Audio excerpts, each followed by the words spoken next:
ஏப்பா இந்த vulgar warriors எல்லாம் உட்காந்து கதறிட்டு இருந்தாங்க, பர்மிஷன் கொடுக்க மாட்டேங்கிறாங்க, டிஎம்கே கவர்மெண்ட் தான். நானே 6 வாட்டி அப்ளை பண்ணிட்டேன், எனக்கே ஒரு தனிப்பட்ட ஆளுக்கு பர்மிஷன் கொடுக்க மாட்டேன்ட்டாங்க. அப்ப நானும் இது பிஜேபியோட சதி அப்படின்னு சொல்லல. நான் அப்படிலாம் சொல்ல மாட்டேன். ஏன்னா இது தேர்தலோட விதிமுறைகளை அதை நான் பின்பற்றுறேன். அதனாலதான் நான் என்ன பண்ணேன், ஸ்ட்ரெயிட்டா நம்ம எங்க ஆரம்பிச்சோமோ அங்கேயே போர்டை பிடிச்சி நின்றுட்டேன். அதே மாதிரி நீ வெளியே வந்தனா உன்னை வெட்டிடுவேன், குத்திடுவேன், உன்னை கண்டம் துண்டமாக்கிடுவேன், சாவடிச்சிருவாங்க, உன்னை எப்படி பண்ணிடுவாங்க. இதெல்லாம் என்ன வெறும் வாய்ஸ் அவுட் ஆள் தானா? நானும் நின்று பார்த்துட்டே இந்த தூரத்தால் ஒரு 2-3 பேர் மட்டும் டிவிகே அப்படின்னு கட்டிட்டு ஓடினாங்க. அதுவும் மைனர் பசங்க தான். ஆக மொத்தம் உங்க அண்ணன் மாதிரி பெர்மிஷன் கிடைச்சும் வீட்டில் இல்லாம கிடைக்கலனாலுமே என்னால முடிஞ்சது என்னவோ அதை நான் ட்ரை பண்ணியிருக்கேன். அதை நான் சொல்லியிருக்கேன். அது ஒரு 10 பேருக்கு போனாலுமே எனக்கு அது சந்தோஷம் தான்.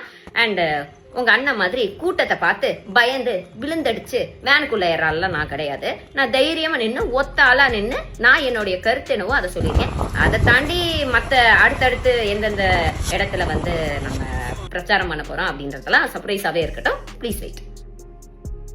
டிவிகே கட்சி மற்றும் தளபதி விஜய் குறித்து தவறாக பேசியதாக கூறி ஜூலியை போலீசார் கைது செய்துள்ளதாக ஒரு அதிர்ச்சி தகவல் சமீபத்தில் வெளியாகியுள்ளது.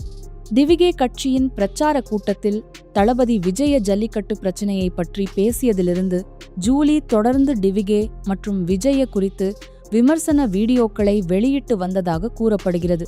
ரசிகர்கள் பலர் ஜூலிக்கு எதிராக வீடியோக்கள் வெளியிட்டாலும் நான் டிஎம்கேக்கு ஆதரவு தருகிறேன், டிவிகேக்கு எதிராக இருக்கிறேன் என்று ஜூலி தொடர்ந்து பதிவு செய்து வந்தார்.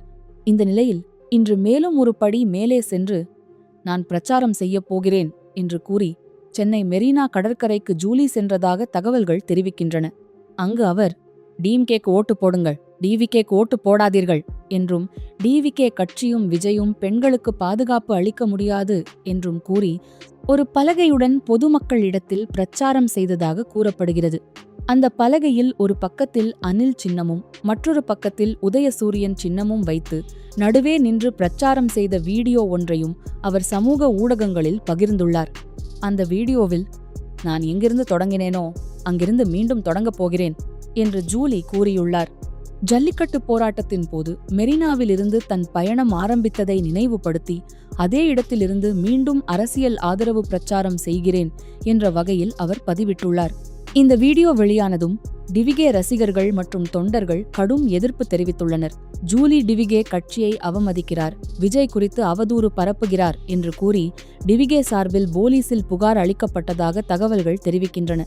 இதையடுத்து சம்பவ இடத்திற்கு வந்த போலீசார் அனுமதியில்லாமல் பொதுமக்களிடத்தில் அரசியல் பிரச்சாரம் செய்ததாக கூறி ஜூலியை விசாரணைக்காக காவல் நிலையத்திற்கு அழைத்து சென்றுள்ளனர். தற்போது இந்த விவகாரம் சமூக ஊடகங்களில் பரவலாக பேசப்படும் ஒரு முக்கிய விஷயமாக மாறியுள்ளது.